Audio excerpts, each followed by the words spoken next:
My presentation is about a problem that we still face today, and mine is misogyny.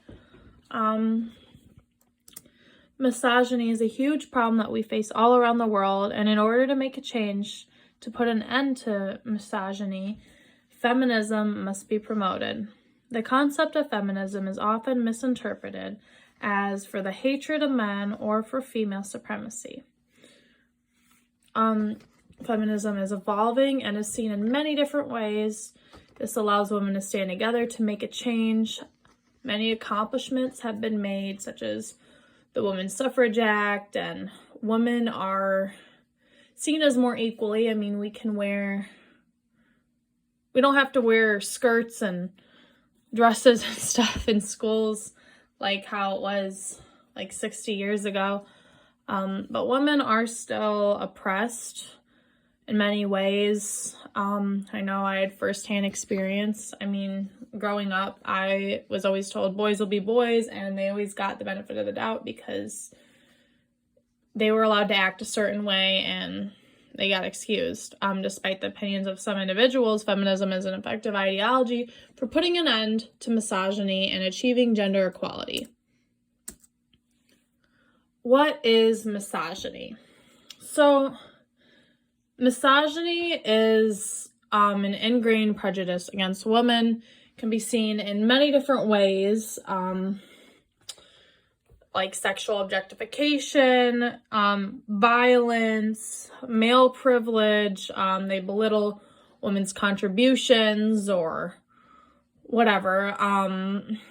Feminism is very hard for a lot of men to understand because they're held at an advantage, and they don't want to believe that they're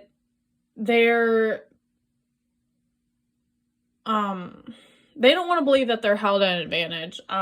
They don't live in the fear of getting raped when they're walking alone at night. Men are also more likely to be favored for managerial job positions.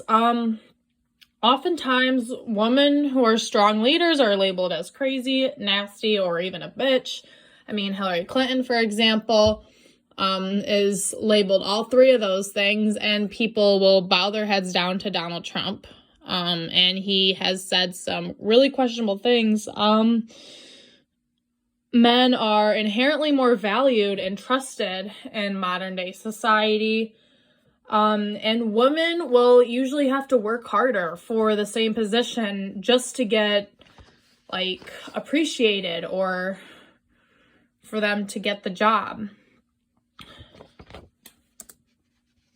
These are the top 3 different types of feminism. Here's some more listed right here. Liberal feminism uses political structures to push equal rights for women. They're more vocal when they find women who are wronged. One of the biggest accomplishments from liberal feminists is the Women's Suffrage Act. An example of a liberal feminist is Vice President Kamala Harris. She speaks out and is very vocal about women's rights. Another kind of feminism is socialist feminism.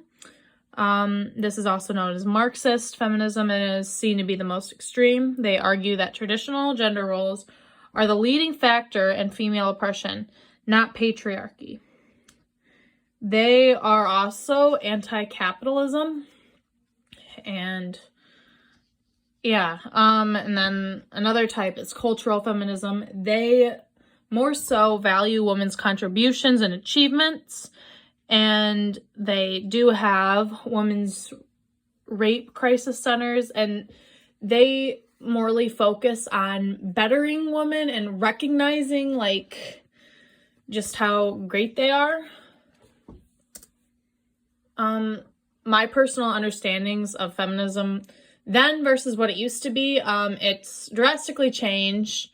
I used to think that feminists were just power-hungry women who wanted attention. I grew up in a conservative household, so, I mean, I was taught, women are equal to men, and I just see things from a whole new perspective now, especially taking the class.